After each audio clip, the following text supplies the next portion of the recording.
தர்மபுரம் ஆதீனம் போலி வீடியோ மிரட்டல் விவகாரத்தில் பாஜக நிர்வாகிகள் இருவரின் ஜாமீன் மனுவை தள்ளுபடி செய்து மயிலாடுதுறை நீதிமன்றம் உத்தரவு. மயிலாடுதுறையில் உள்ள பழமை வாய்ந்த தர்மபுரம் ஆதீனத்தின் 27வது குருமகா சன்னிதானமாக உள்ளவர் ஸ்ரீலஸ்ரீ மாசிலாமணி தேசிக ஞானசம்பந்த பரமாச்சாரியா சுவாமிகள். இவர் தொடர்புடைய ஆபாச வீடியோ மற்றும் ஆடியோ இருப்பதாக கூறி பணம் கேட்டு மிரட்டல் விடுத்த விவகாரத்தில் மயிலாடுதுறை போலீசார் 9 பேர் மீது வழக்கு பதிவு செய்து பாஜக மாவட்ட தலைவர் அகோரம், செம்மனார்கோவில் கலைமகள் கல்வி நிலைய தாளாளர் குடியரசு மற்றும் சீர்காழி பாஜக முன்னாள் ஒன்றிய செயலாளர் விக்னேஷ், தஞ்சை வடக்கு மாவட்ட பாஜக பொதுச் செயலாளர் வினோத், ஸ்ரீனிவாஸ் ஆகிய 5 பேர் இதுவரை கைது செய்யப்பட்டு மயிலாடுதுறை கிளை சிறையில் அடைக்கப்பட்டுள்ளனர். இவர்களில் அகோரம், குடியரசு ஆகியோரின் ஜாமீன் மனுவை 3 நாட்களுக்கு முன்பு சென்னை உயர்நீதிமன்றம் தள்ளுபடி செய்திருந்தது.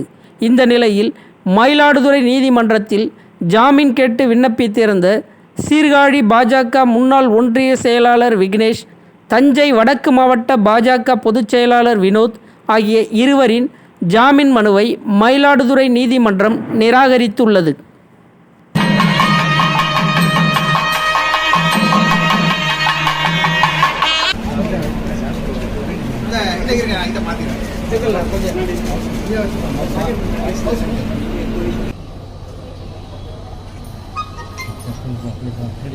பின்னாடி வாங்கினேன்.